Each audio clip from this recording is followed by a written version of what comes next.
What's up everyone, back for another vlog, and in today's vlog I will be showing you the Shelfie beers that I'll be reviewing for the month of November 2020. So Shelfie beer reviews, they're back and they're gonna be better than ever, probably not. But it's been quite a while since I've done some Shelfie beer reviews.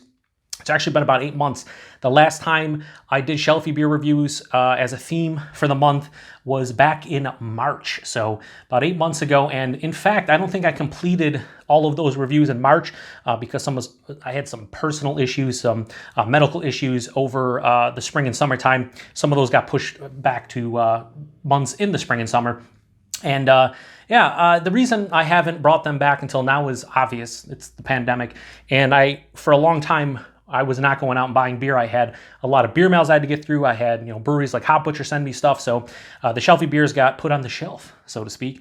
And I thought I would bring them back this month and going forward because it's time. It's time. So if you're new to the channel, you might be asking yourself, what the hell are Shelfie beer reviews? Although I think you have a pretty good idea. They're basically beers that I can walk into my local bottle shop of choice, whatever that may be, and grab them right off the shelf. A lot of these beers, people out there can get them because I try to pick breweries from bigger national and regional breweries. So you're going to see the Bells of the Worlds, the Southern Tiers, the Amagangs, the Oscar Blues, the Sam Adams, beers like that.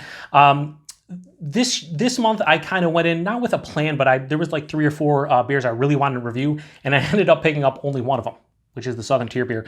The rest of them, they were not in yet. So I wanted to do like Victory's Dirt Wolf for sure, and there's a couple others. Now, just because I post these as Shelfie beer reviews and, these are Shelfie beer reviews, doesn't mean I don't review during the course of the month any other beers that people can get, because I still have other beers that I'm not including for the Shelfie beer reviews that I will be reviewing, like Firestone Walker's Chocolate Cherry Stout that they just released, Founder's Big Luscious, and I have a couple other ones as well. Oh yeah, Left Hand's Getting Tiki With It Nitro, which is a pina colada wheat beer. So I'm going to have other ones, but these are the ones that are designated Shelfie beer reviews. So how this works is that at the beginning of the month, like right now, I post a vlog, I show you the beers I'll be reviewing, and then every Tuesday and Friday, I post the Shelfie beer reviews. Now, if you want to go and grab these ones and drink along with my review, that would be awesome. A lot of people do that. Some other people just have already had these ones, so they're interested to see what I think about them. And like I said, the vast majority of these you can pick off on the shelf, especially if you're in the Northeast, Midwest, you should be able to get these beers. So let's go over these real quick. The first beer I'll be reviewing is from Southern Tier, and it's their Salted Caramel. So before I go to the next beer, I just want to talk about this one real quick. Now, correct me if I'm wrong, but I believe this used to be part of their Blackwater series, and I don't think it says on the label anywhere I looked. So I'm pretty sure this is not part of the Blackwater series, or if it is, it doesn't list it anywhere, it's just a seasonal. And I believe this used to be listed as Imperial Milk Stout. It now just says Imperial Ale. So I don't know what happened with this one. Full disclosure, I've never had this one before. I've had the vast majority of Southern Tiers, big Imperial dessert beers, most of them within the Blackwater series, but I just never grabbed this one, and I don't know why. So I won't be able to compare this one to the past vintages, so that's unfortunate, but at the same time, whatever. We'll see what this one has to offer. So this is a blank can right here, but this is from Rogue, and it's their Dead Guy also, their like flagship beer. So this is a part of, it says on the back here, limited edition paint the can dead art contest packaging. So you're supposed to put whatever you want on the front. I'm not gonna put any, because I'm fucking lazy. But this is Dead Guy Ale, that's their flagship. I reviewed, a handful of Rogue beers. I've had this one, numerous times before. It's been a while since I've had it, but I was like, you know what? I haven't had that in a while. It's a couple months old, but whatever. We should be fast. That is a my box, Sherman style my box. So we should be good with that one, and I'm pretty interested to see how that one holds up to my palate. Well, my palate holds up to that. I don't know. Something.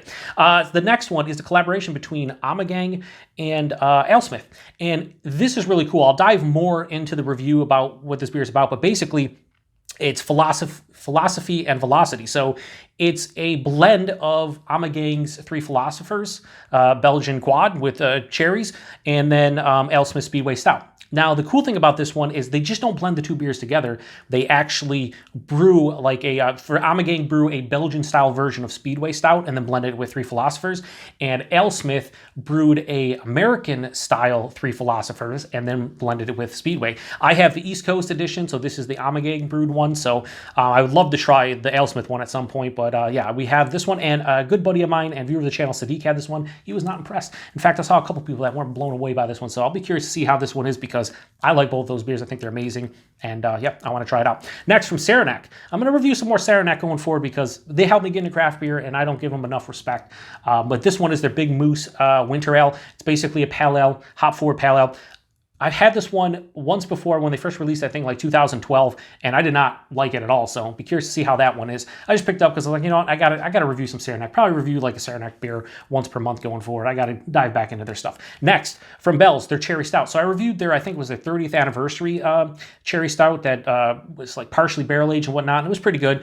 This one I haven't had in a while. Maybe 2013 was the first year that Bell started distributing to West New York area. I remember picking it up and I enjoyed it. Nothing crazy, but I saw this one. I want to give it a go. I wanted to pick up their 35th anniversary Expedition Stout. I've not seen that here locally. Can I speak today? Locally.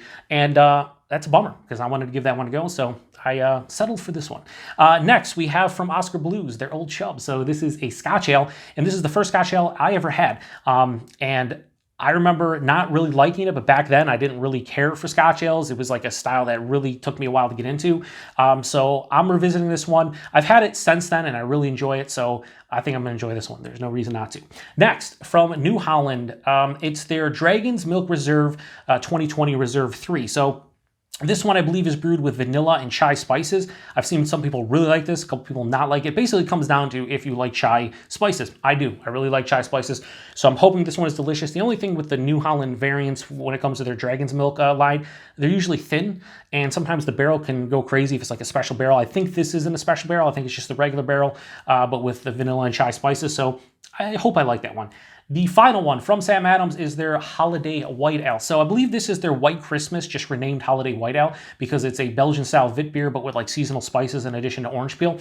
Never had White Christmas. I've never actually picked that one up and gave it a go. So this will be the first time I'm having that beer. I'm pretty sure, like I said, this is the renamed version. The IBUs and the ABV identical to their White Christmas, and I don't see their White Christmas this year, so this is probably just the renamed version of it. So that's the 8 beers that I'll be doing for Shelfie beer reviews here in the month of November 2020. Like I said, if you can get your hands on any of these and you want to drink along with my review, that's awesome. Like I said, a lot of people end up doing that. But regardless, I think it's a pretty good mixture. I went kind of, darker beers. It is cooler months now, November and December and whatnot. So I'm really interested to give all these a go. But this salted caramel, I just kind of throws my mind for a loop because I remember that being an Imperial Milk Stout. I don't know, whatever. We'll dive into it when we do the actual review. So appreciate everybody stopping by for another vlog. Stop by next month with the vlogs. I'm going to be doing December Shelfie beer reviews, I hope, and we'll have another 8 to 9. Like I said, usually do Tuesdays and Fridays. So each month it fluctuates from 8 to 9 days. This month, 8 days, and we'll see what December has to offer. So thanks to everybody. Till the next one. Cheers.